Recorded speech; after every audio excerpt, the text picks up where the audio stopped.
Yeah, my good friends down at Pit Stop Toyota. Did you ever do voiceover work?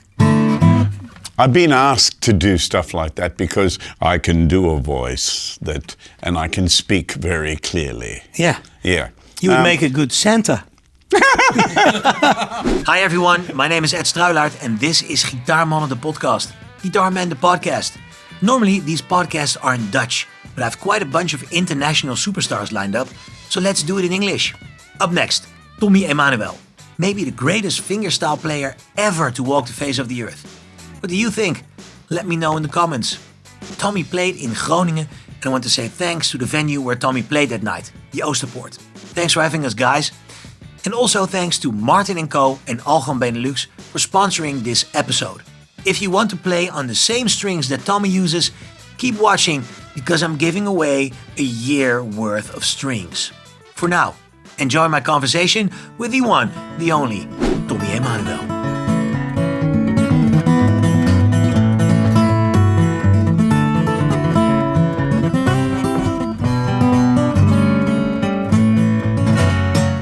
Doing a podcast is like doing a show. You can improvise your way all around it and do what you want. Is that what you like to do on stage too? Improvise with the set list and stuff? I never use a set list. That's how much I improvise. No, when I play on my own, like I'm doing most of the time, I never use a set list because I don't really need to. You know, all I have to do is make up my mind what I want to start with and how I want to start. For instance, let's go to the last two shows in Holland in a row. Yeah. So the first night, last night was Utrecht. The night before was Eindhoven. Thank you. You're welcome. Eindhoven. Yeah. So in Eindhoven, I came out and played 3 brand new songs that I'm about to go and record soon. New original songs. And I hosed boom, boom, boom, boom, like that, right? Yeah. Last night in Utrecht, I just got the feeling, because it was such a big hall, so full of people, and it was a little echoey in there. So I started with a slow song. I started with Salt Water, the Julian Lennon song. Yeah. Which I recorded with Chet Atkins. And so some of my fans out there know that song and all that. So I started with a slow song. Then I played Endless Road, which is a song of mine from 25 years ago. And a lot of people yelled out, "Yay!" you know, because they love that song. So I started in a different way. So there you go. That's like every time you walk on stage, is there a moment in the dressing room you're like, this is going to be the first song? Yeah. And sometimes, like every night, my lighting director, Zach, who helps me out with bringing my guitars off stage so I can tune and put them back out there, and all, he does that kind of stuff for me as well. But he wants to know. Yeah, he's always like, "Well, come on, how are we feeling? What are we doing?" Yeah. You know, he's always pushing me. Yeah. Because he's enthusiastic, and I love that about him.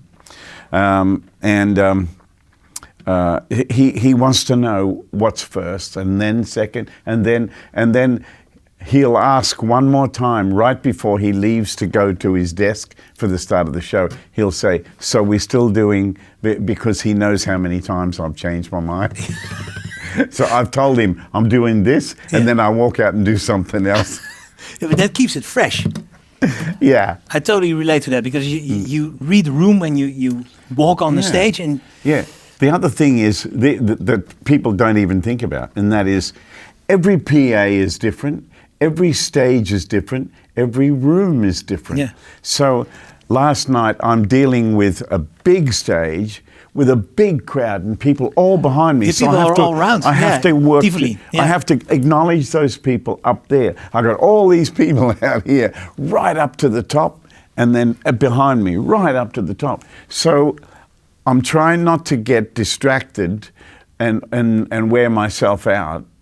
But at the same time, if I move too far away, I can hear the PA in the room and everything, but the monitors sound a bit like that. Yeah. You know what I mean? So I've got to pick the time that I move away from where the monitors are for any kind of clarity. Is the sweet spot always the same on stage, or is that? Actually, no. Some places it really depends how much volume I need. You know, like I'm already pushing the boundaries of things by covering the whole, putting my pickup and my microphone both on 10. That's how I play, right? That's where I start. No holes barred. No holes barred and everything wide open. Yeah. And people are always like, wow, it sounded like my head was right near your guitar. Exactly. That's why I do that, right? But sometimes you've got to be so careful. Like last night when I went into a drop D song on my other Maiden, I was sitting and the monitors were pacing at me and I had it pretty, you know, up in volume, and that low D and the E note was starting to go, you know. So what I did is I just grabbed a second and just backed the bass down, and then right at the end of the song I stood up and played the last thing like that, so the guitar was nowhere near the monitors, and it worked fine. But you know, had I been the type of player who was, you know, I'm not moving and why is this feeding back? You know what I mean? You work with the sound. You have to.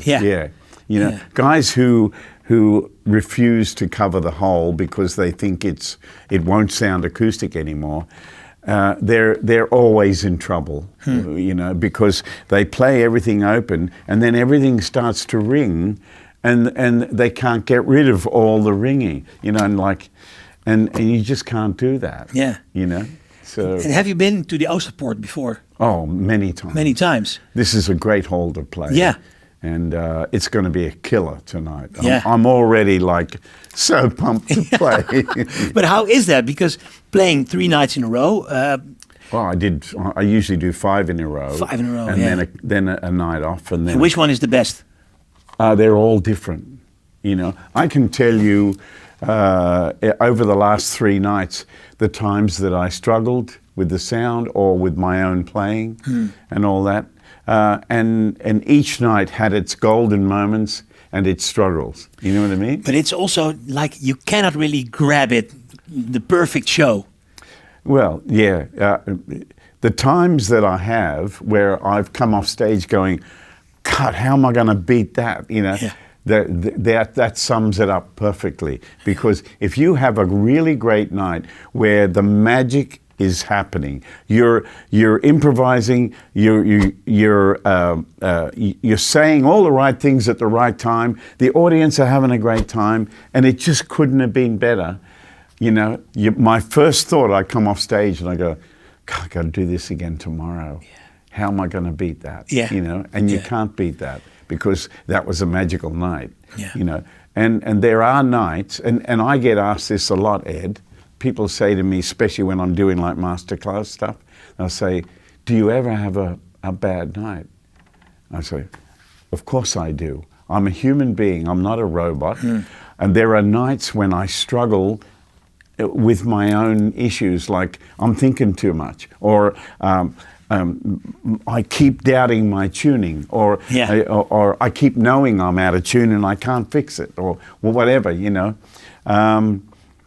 So I always tell especially young people, if you're struggling and you just can't come up with any good ideas or whatever, you're just struggling in general, then just stop and play the songs that you know you can stand on. You know, I always tell people, you better have some good arrangements of good songs to play, because on your worst night, you may have to just concentrate and play the best you can, knowing that these arrangements are still going to give your audience a great time. You know, it's not the same as when I'm clowning around and I'm playing like an old Merle Travis tune and I start improvising and all these ideas come to me and I'm like, oh my God, I love this so much, you know. And then the next night I try to do the same thing and I'm a klutz. I'm all over the place. You're a human being. Exactly. Yeah. Exactly. Talking about being a human being, you've been touring since you were 6. That's right. Think I get it together by now, wouldn't you? Yeah. I was going to that, but no. Yeah. No. But like you've seen it all. You've been to places, highs, lows, everything. Yeah. If you were 17 today, just starting out, what would your path be? What would you do? I would advise a 17-year-old to get to work, to learn some good songs. Yeah. You know, don't overthink things. Make sure that you're learning songs that have great melody, great feeling, and that go somewhere and tell a story. You know. Yeah. Don't get caught up too much in impressing people. You know, you have to do that. You know, and the truth is that when I first came to Europe playing, I mean, I was hosing the hell out of people, you know, and they loved it, right? And it's part of who I am, right?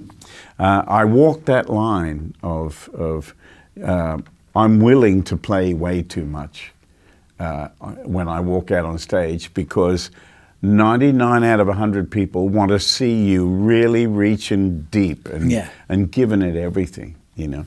So I always walk that line, you know. But getting back to young people, it's a different world these days, as you're aware.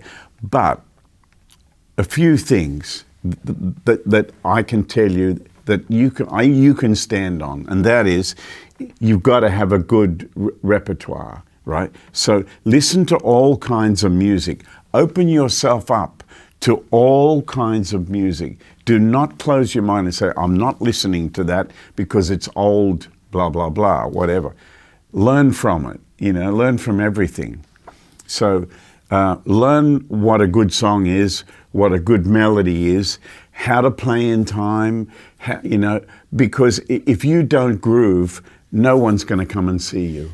Yeah. You know, you may impress people with all this technique that you've been practicing in your bedroom for a few minutes and even maybe a few more minutes.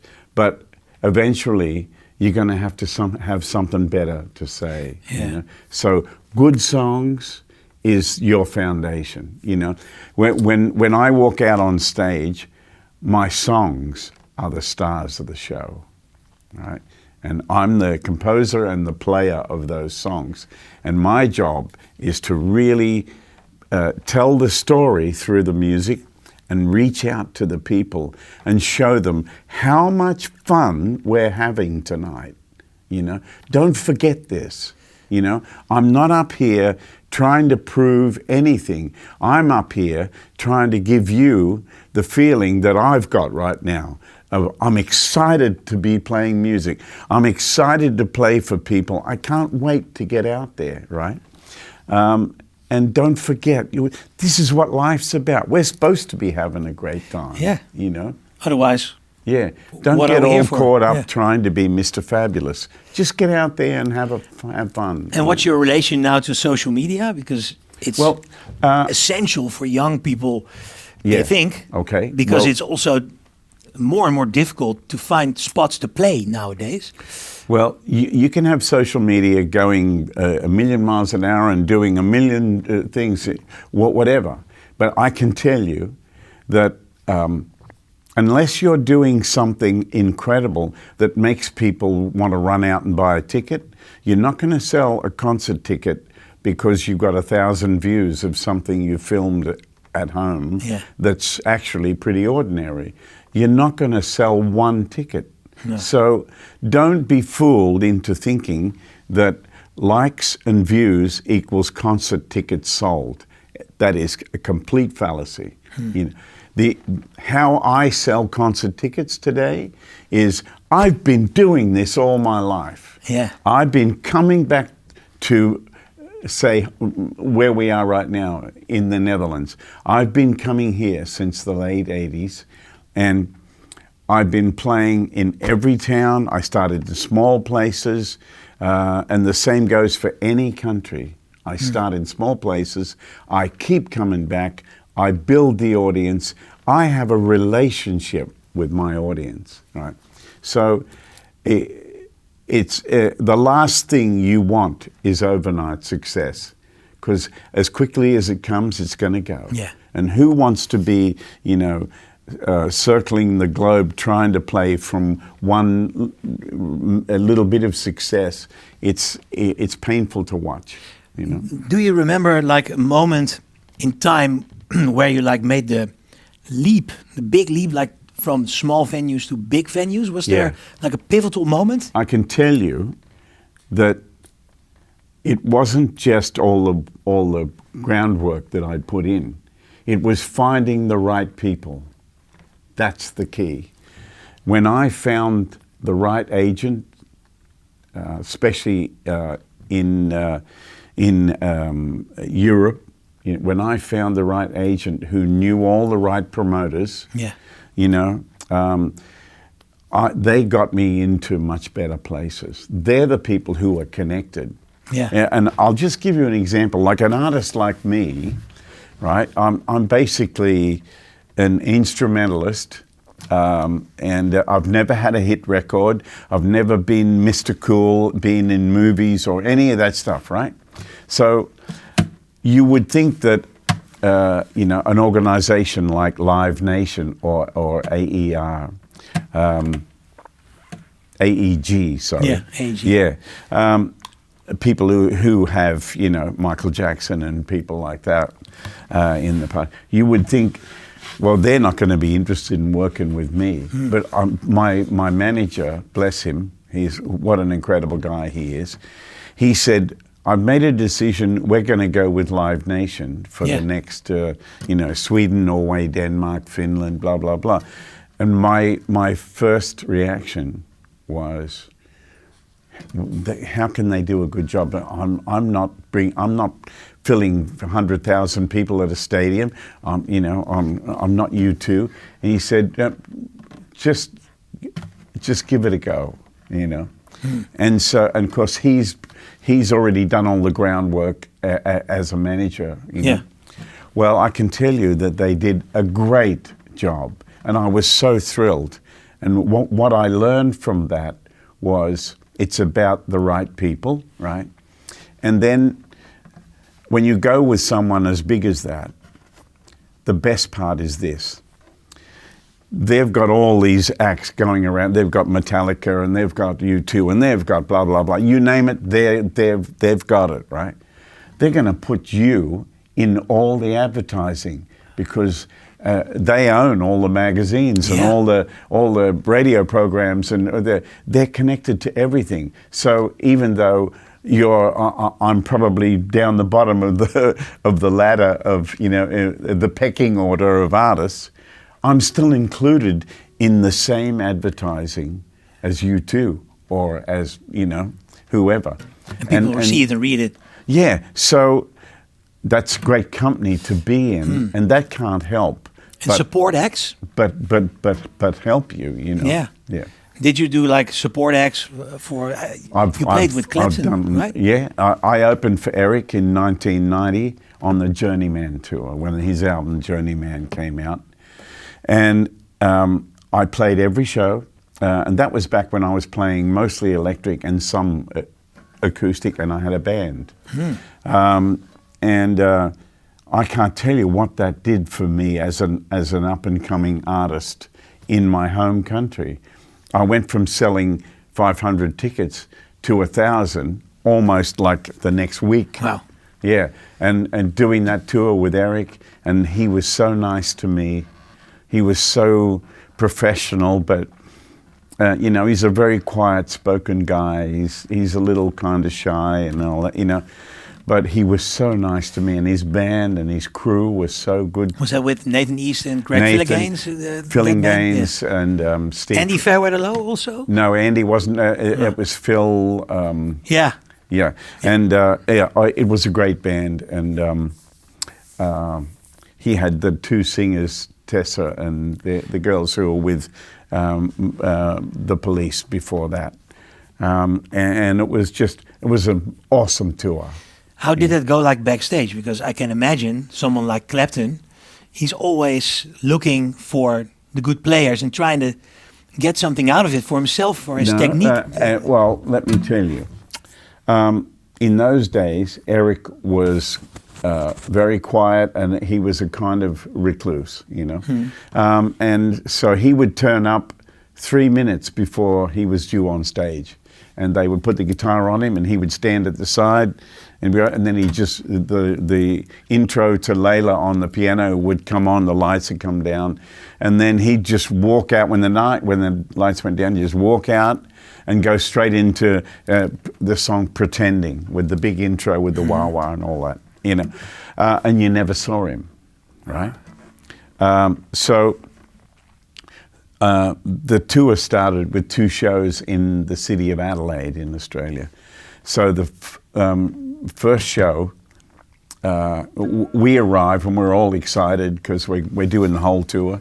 And so his guitar tech, I'll try to remember his name in a second. He was a terrific guy. Been with him for 30 years or something.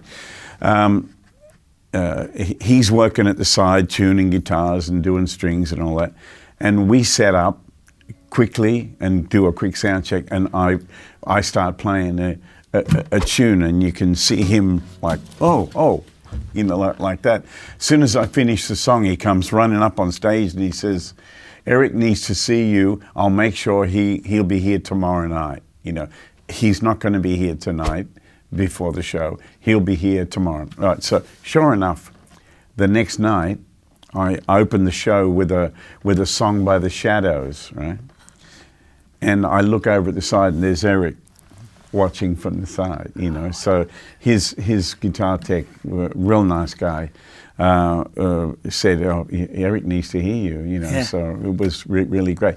Then I got invited back, and Nathan came and got me and took me to Eric's dressing room. Such a nice guy. Oh, a beautiful guy, and so Eric's standing there drinking an orange juice, and he goes, when I walk in, he looks at me and he said, "Been doing this a while, have you?" That was his compliment, you know. Yeah. And we got a photo together, and then I had to leave, you know. Yeah. And plus, you know, the other thing that, you know, an opening act gets, you know, you'll be lucky if you get $300 to $500. And I had a crew and a band. So I was playing the set, opening for Eric, and then racing out and doing a show in a club somewhere while Eric's on stage. You know what I mean? Trying to make it back, yeah. So I can pay my band and my crew and accommodate them. Yeah, so this is all grinding. It's all part of it. Yeah. You know, I'd do it again in a heartbeat, you know. Yeah.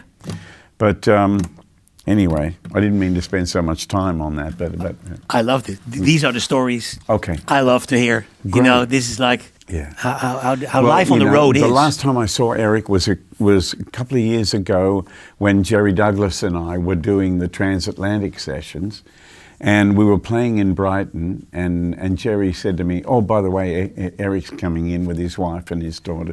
I said, "Great, I haven't seen him in a long time." And he showed up, and he was so wonderful. He really was. And he loved the show and everything. And his wife was, Malia, she was so sweet, and his kids were really, really great. It was great to see him so happy.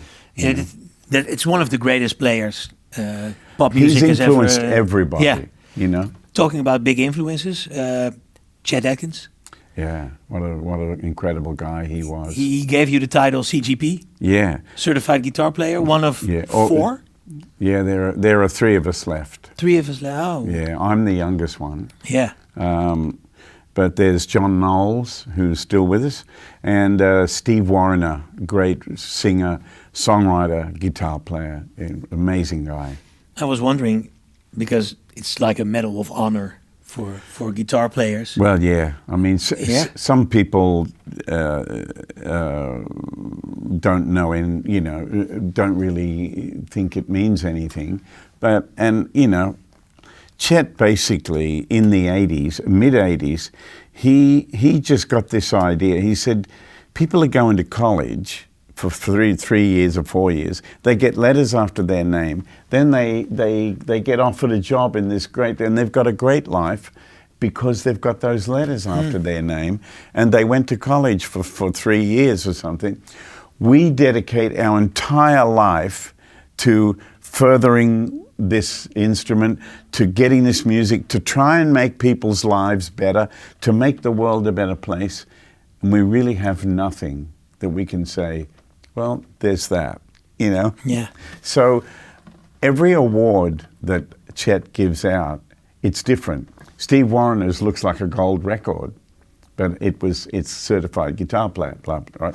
John Knowles' thing looks like an official award kind of thing, mine looks like a little pyramid, and on mine it just says for lifetime contribution to the art of fingerpicking. That's all it says. Wow. Yeah. Do you ever feel like maybe you or maybe the Chet Atkins, the people who are still like watching over his legacy, should give a new CGP award to young people to keep it alive? I've been told I'm not allowed to do that by his foundation. If it doesn't come from him, then it's not real. Yeah, that's what I've been told. Yeah. So you've been playing with the idea. But as far as I'm concerned, I work and have worked with a lot of CGPs. I would have to say Richard Smith is definitely right up there. Pat Bergeson. There's a lot of guys out there who, but it was just a thing. See, Chet wanted to make it official, so he wrote this thing out, and the governors of all 50 states of America signed off on it. And I saw that. It was huge. Wow. Yeah. That really means something. It really means something. Yeah. Wow, that's cool. But I love people's humor because they put up just a social media photograph of me at the Porsche Museum the other day when we played in Stuttgart.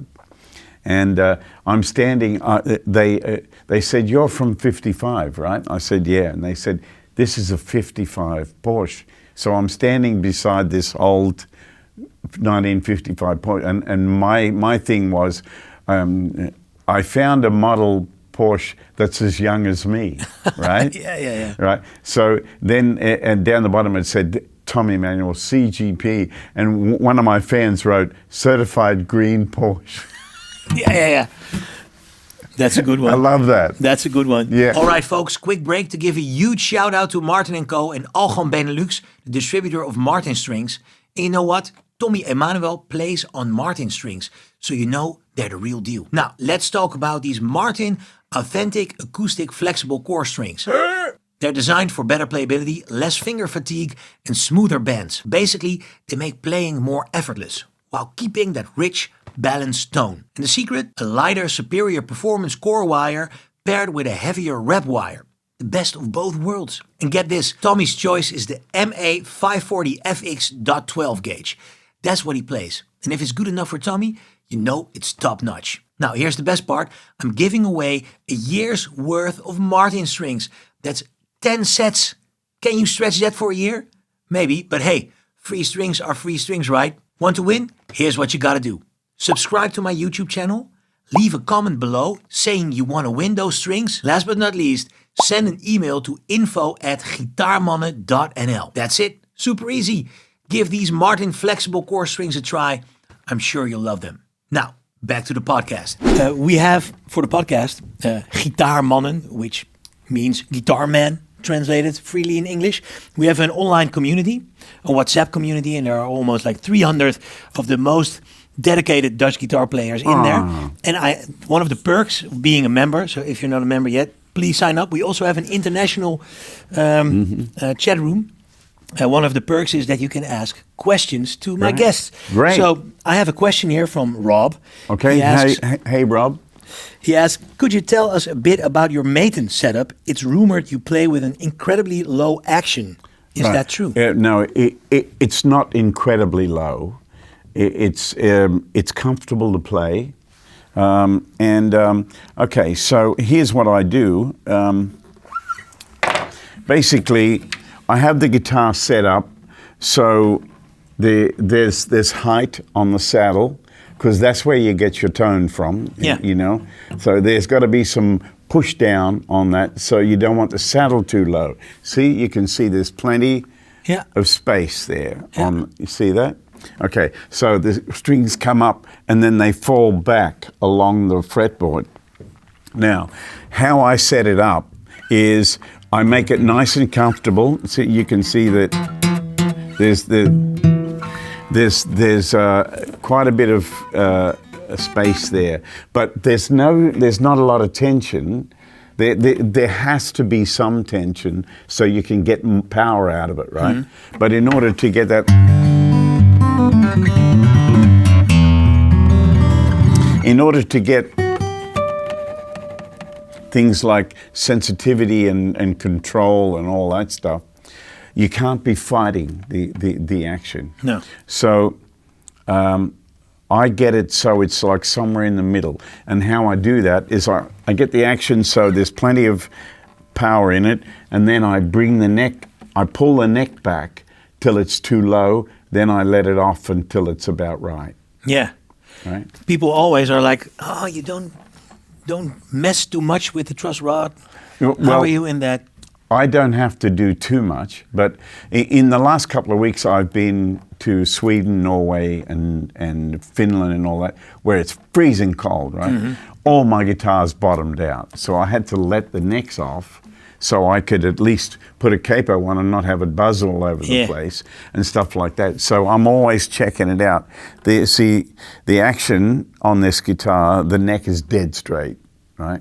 But I could let it off and play the show. But if I held down that thing and tried to play some harmonics, there might be a little noise, that zzz kind of noise, you know. So I walk the line with it. I don't want it too low, and I don't want too much pressure. So I just jig it until I get it how I like it. Just when it. When Leo Kottke and I toured together a long time ago, he had just started playing Taylor guitars, and he had a truss rod adjuster in the neck the whole time.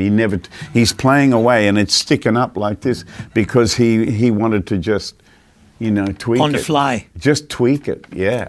So, Great, that's a great story. Yeah. Thank you, Rob, for your question. Christoph Bouwens also has a great question. He says, I've always been curious how you can play an entire show so effortlessly, making it look like it's not physically demanding. What's the secret? Low action, thin strings, compression, mindset, or just naturally strong fingers and endurance? Forget compression. I don't need compression, okay? It's not a ridiculously low action. It's a comfortable action that speaks, right? I have really strong hands. You know, I can go, I can bend a third and a fourth string that are 12 to 54s. I can bend them together in tune. Yeah. You know, so my hands are strong. They're probably not as strong as guys who play bluegrass and have really high actions. They must be able to crush coal into diamond, you know. Yeah. But it's, you know, I'm not using any effects. I don't want compression. I want the guitar to be wide open, right? And I can play all day and all night and never have a problem, you know? Yeah, that's great. Okay, I'm so lucky that way. You just have to be lucky with No, what's been given to you. Well, the in a other sense. thing is people. This is what people forget. His question about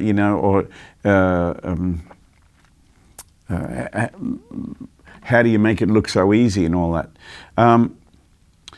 I practice so it does look easy. I don't want to look like I'm fighting the damn thing up there. I remember the first time when I was very young, I got a chance finally to see a video clip of Chet Atkins on a TV show. And I'll just never forget, my mother, her first comment was, he doesn't look like he's doing anything. Like he's not as good as you. And I said, Mum, what he's playing is so difficult, but he makes it look so easy. Because he's practiced. Minimum effort, maximum effect. Yeah. When I'm playing tunes that are particularly tunes that have really hard sections, what I do when I'm practicing them is I kind of loop the parts that are really hard, and I play them over and over and over and over, and then I start the song again and get to that part and make sure that I smooth the thing out. That I'm not struggling when it's going to get harder in this section. I take the struggle away because I work it out. How much time do you typically spend on like a difficult piece? It depends how difficult it is. With a song like my arrangement of Secret Love, where everything is on the line because I'm taking risks. I'm going.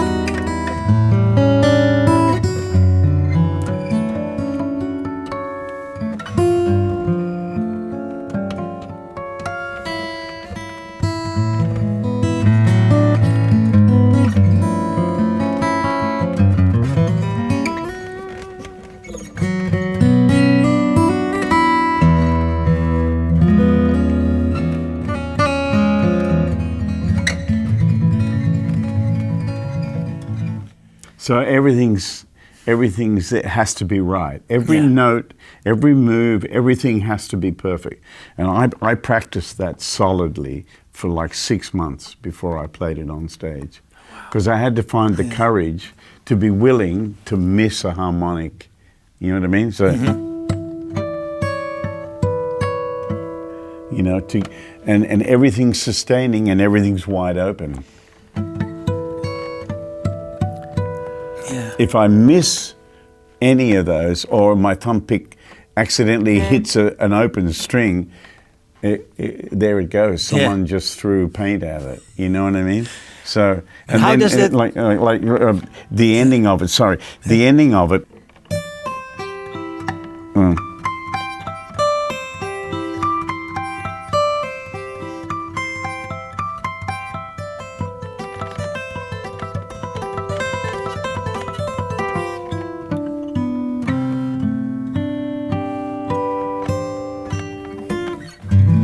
You know what I mean? So all those notes have to ring out because this is now the end of the song, and I've got one more little surprise for you at the end. So all that stuff has to be practiced. I have to record it just like on my iPhone and listen back and make sure that my instincts are telling me, yes, everything's working. Just get it as good as you can, kind of thing, And how about, because I struggle with that, when trying to do something that's very hard on the guitar, you practice, and you think, I've got it. And then you go on stage, and it's like minus 20%. It's twice as hard, yeah. That's why you've got to do it. Well, you've got to practice like people are watching. Yeah. When I'm playing a tune, even just warming up, in my dressing room, I'm kind of in the mindset of everyone's listening, you know, and but I'm hard to please, so I've got to do stuff that pleases me first. I'm the tough judge, you know, and then there are times when I'm on stage and I do miss a note or a harmonic doesn't come out clearly. I can't stop for a second and go, oh shit, you know what I mean? I can't do that. I've just got to smile and go, I'll get you next time. You know what I mean? That's all I can do. Yeah. You know, and you know, people are not the judge and jury. Those people out there who are watching you and listening and enjoying what you're doing, if you make a mistake, it's like it's gone by too quickly for them to, you know, make a mental note. Oh my God, he made a mistake. Big deal. Yeah. You know? So, And I think that's the downside of like all the telephones in the audience, because it sounds worse than the mistake sounds worse. You know? Yeah, and people have a way of putting up things on the internet right when you are either, you know, pulling a strange face or you completely played the wrong chord. You know, I remember I was sitting in with a great guitar player in Nashville, and he wanted to play Fly Me to the Moon, right? So I went into it thinking I knew it, and I realized I didn't about halfway through. I wasn't sure of the bridge, and so I fumbled my way, and I eventually got there, and it must have been hard for him because he was doing great improvisation ideas, and I was providing him a couple of bars of the wrong chord, and I felt so bad about it, you know. And of course, that video went up and everybody saw it, you know? And it's like, okay, I have to wear the egg, and if you want to know what happens, I'll tell you the truth. It just happens. It just happened, you know? Great story. Last question from my Gitaarmannen WhatsApp community. If you're not a member yet, sign up, it's free. Perry van der Reep, he asks, if you could be the guitarist for any band, past or present, which one would it be? That's a funny question, I thought. Okay, I would be the rhythm guitar player for Hank Marvin. I would be Bruce Welch, because Bruce was my first guitar hero, role model.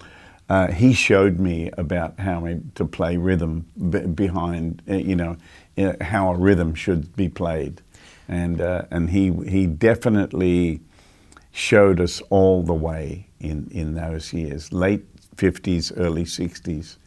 So, yeah, I just love that stuff, you know. And it's hard to let people know that, you know, start off as a rhythm player, then work out how to do lead and stuff. Start as a rhythm player because there'll be so much more work for a good rhythm guy than a bad lead guy, you know? So, you know, figuring out, you know, when I'm playing, say if you and I had to play a song together right now, unrehearsed, we had, you know, and you said, can we play, you know... Slow Dancing in the Burning Room. Hey? Slow Dancing in the Burning Room. Yeah. Yeah. There's a guitar over there. So, can you grab the guitar? Yeah, the first thing that I would be obligated to do, the first thing would be to listen to you, you know? So if I was... Okay. Let me sing it. It's not a silly little moment. It's not the storm before the calm. This is the deep and dying breath of this love that we've been working on and on. Can't seem to hold you like I want to, so I can feel you in my arms. Nobody's gonna come to save you. We've pulled too many false alarms. We're going down. can see it too. We're going down, and you know that we're doomed, my dear. We're slow dancing in a burning room, in a burning room.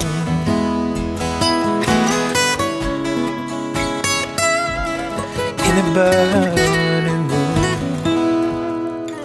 Yeah, buddy. That's nice. Yeah, it's a nice sounding Martin. I used to have one exactly like that. I've had a few of those. Yeah. Actually, Chet Atkins gave me the best one. It was an 017. Yeah. It was I beautiful. think this is I'm not sure, a 0015. Yeah, something like Yeah, that. mahogany Yeah. all the way. Yeah, it's a great guitar. It's a workhorse. Oh, they're great. Martin built, incredible guitars. I love their guitars. Yeah. They're and amazing. The Gibson J45 is my other favorite acoustic guitar. Oh, the J45, yeah. Because of that classic sound. I mean, it's the sound of acoustic guitar from my childhood, the J45. Yeah. What records do you think of when you think of the J45? I think of the sound of Merle Travis. When you hear that sound on a J45, it's just it's the sound of your youth. Yeah. And well, Jason Isbell is getting the Martin he plays. He's got a couple of different models. He just gets an incredible sound. He puts a mic just like about here, and he's not playing hard. He's in. Yeah. It's a beautiful sound, and I like the sound of this particular Maiden. This particular one. It's really rich and beautiful. Really good for like rhythm and for the finger picking. Yeah, exactly. That's hard to find. Huh? That's hard to find. Yeah. Something that can do both. Well, you could do it on yours, Yeah, actually, it's a bit of a strange phenomenon that's going on, because the word fingerstyle seems to have come out of the ethos.